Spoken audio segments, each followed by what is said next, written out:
Your daughter is crying. She says there was an accident. A lawyer has her phone and he needs money before she can leave. The voice breaks in exactly the right places. She even uses the nickname only your family knows. Your daughter never called. A stranger collected a short clip she posted online, copied her voice, and placed it inside a story designed to stop you from thinking. While you listen to the panic, the clock becomes the real weapon. That call explains why modern scams have become so convincing. They borrow something you already trust, a familiar voice, an official logo, or even your own phone number. How can you recognize the trap when every detail looks right? Hi, I'm Emma, and you're watching Casefile. We're counting down 20 scams, starting with the ones most people dismiss. Each one contains a small break in the illusion. Once you see it, the whole trick becomes obvious. In 2025, the FBI received more than 1 million complaints of suspected internet crime. Reported losses exceeded $20 billion.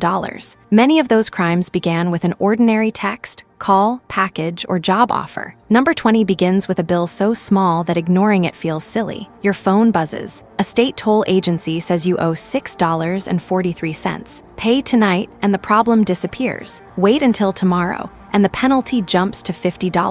$6 feels harmless. Nobody builds an elaborate crime for the price of lunch, right? That assumption opens the door. The link leads to a page with the correct colors, logo, and payment boxes. The tiny toll then collects something much larger, your card number, address, and sometimes your driver's license. Close the message. Type the toll agency's official address yourself. Keep your phone nearby because number 19 arrives when a real package is already on its way. Number 19, the missed package message. A delivery is waiting, but your address is incomplete. One tiny redelivery fee will release it. The timing is perfect because millions of people are already expecting something. The fake tracking page takes the fee and the card details entered beside it. Some versions collect a full identity profile. The United States Postal Service does not send unsolicited tracking texts containing links. Real tracking belongs inside the retailer's app, the carrier's app, or a website you typed yourself. Number 18, the text from your own phone number. The sender appears to be you. The message offers a reward for paying your phone bill or warns that your account needs attention. That impossible sender name creates curiosity before suspicion can catch up. Criminals can manipulate the sender information displayed on a phone. The number on the screen proves very little. Tapping the link may lead to a login copy built to capture your password. Treat caller ID and sender ID as labels somebody else can print. Number 17, the recruiter who found the perfect candidate. A real company name appears in the email. The remote salary is excellent. The interview happens through text, and the offer arrives before anyone has properly tested your skills. Then the new employer sends a check for office equipment, asks for a payment to release the laptop, or moves the conversation into a crypto task platform. Real recruiters can contact strangers. Real employers do not charge people to begin working. Verify the opening on the company's own careers page and contact the company through its published domain. Number 16, the official-looking traffic violation. This message includes a government seal,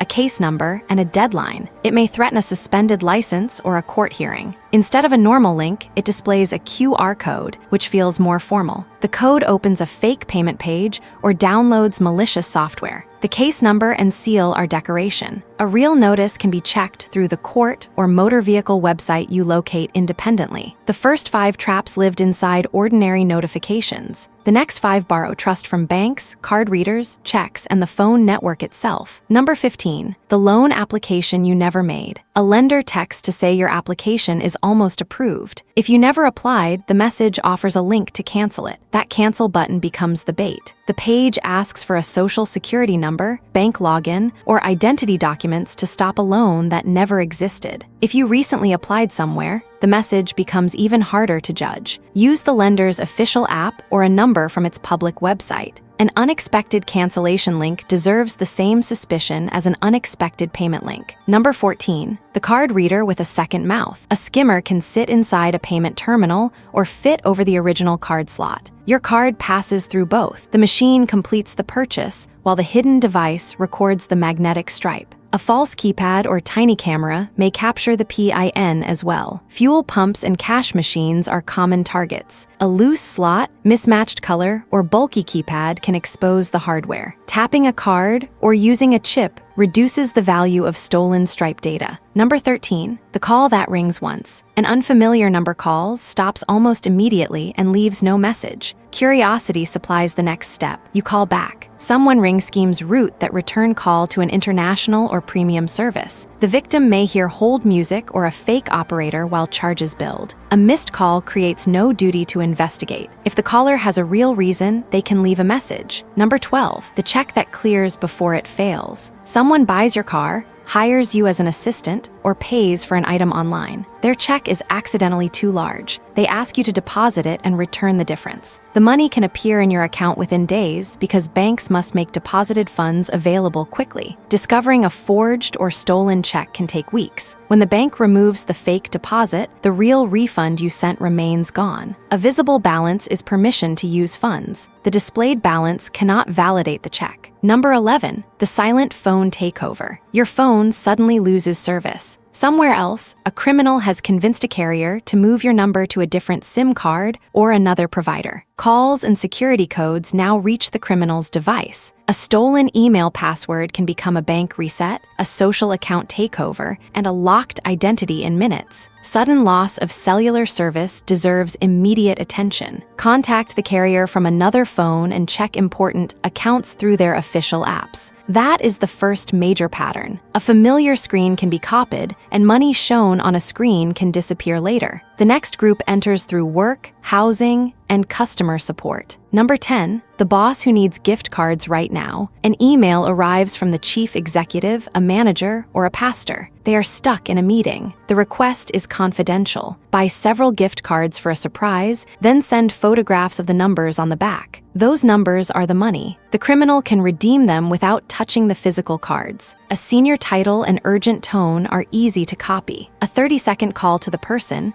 using a number already saved in your phone, can collapse the entire story. Number 9, the refund that empties the bank account. An email says a support subscription renewed for hundreds of dollars. Call today to cancel it. The operator offers a refund and asks to control your computer remotely. They may alter what appears in online banking and claim they refunded too much. Now they need the difference returned through gift cards, crypto, or a transfer. The balance on the screen can be fabricated while remote control software is active. Close the connection and contact the bank from a separate, trusted device. Number 8, the apartment that exists but is not for rent. The photos are real. The address is real. The rent is just low enough to feel like a lucky find. A scammer copied an authentic listing, changed the contact details, and created a fake landlord. Some criminals can even arrange a self-guided tour by abusing automated lock systems. Then comes the deposit by wire, payment app, gift card, or crypto. Search the address across several sites. Verify the owner or management company through public records and independently published contact details before paying. Number 7, the job that pays for clicking buttons. The work sounds almost relaxing, like videos, rate product images, complete optimization tasks. A private dashboard shows commissions rising after every click. Then a special task pushes the account below zero. Deposit cryptocurrency to unlock the next set and withdraw the earnings. The commissions are numbers inside a controlled website. Every deposit is real. A job that requires personal money to release wages has reached its intended ending. Number 6, the package inspector job. A company hires you to receive expensive products, inspect them, replace the labels, and ship them overseas. The portal looks professional. Packages genuinely arrive. For several weeks, the work feels more real than most remote jobs. The products may have been purchased with stolen cards. Your home becomes the visible point in the shipping trail while the criminals remain elsewhere. The promised salary may never arrive. Legitimate employers do not use a worker's home as an anonymous relay for a stream of newly purchased goods. The final 5 invest more time in the target. Some build a relationship. Some arrive after a previous loss. One can enter a real email conversation at exactly the right moment. Number 5, the money transfer job. An online employer or romantic partner asks to use your bank account. Receive a payment, keep a small commission, and forward the rest. The first transfer may even work. The incoming money can be proceeds from another victim. Moving it creates distance between that victim and the criminal. The bank account,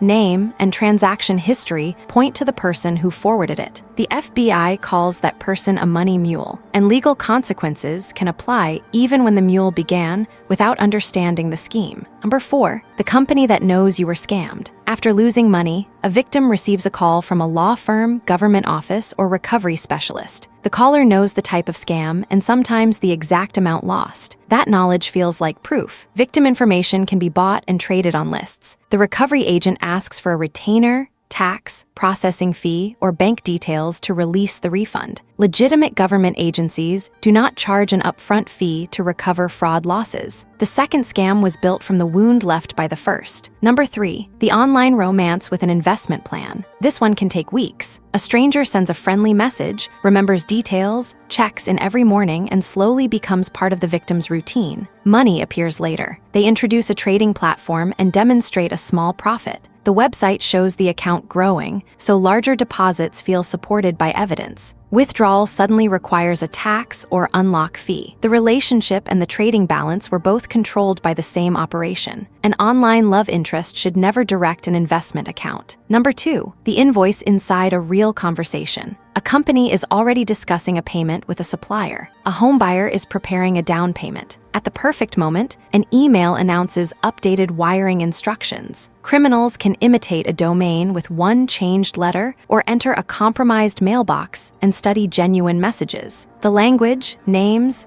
invoice, and timing all match. One altered account number redirects the transfer. Any change to payment instructions should be verified through a known phone number or in person, especially when the email looks flawless. Number 1, the family emergency in a familiar voice. The phone rings. A daughter, grandson, or close friend sounds terrified. There has been an accident. They are in jail. A lawyer needs money immediately. Please keep this private. A short public audio clip can give voice cloning software enough material to imitate someone. Panic covers small imperfections. Secrecy prevents a second opinion. Urgency blocks the return call that would end the scam. Do not trust the voice by itself. Call the person on the number you already know. Contact another family member. A private family code word can turn a convincing performance into a failed test. 20 different stories, 4 recurring fingerprints. The message arrives unexpectedly. It creates a clock. It tries to isolate you. Then it chooses a payment method that is difficult to reverse. When 2 of those fingerprints appear together, stop. Close the message. Find the official number yourself. Call the person through a separate channel. A minute of awkward verification is cheaper than a perfect-looking mistake. Comment with the scam that surprised you most. Subscribe, because the next countdown follows 20 charges hiding in ordinary bills, subscriptions, and contracts.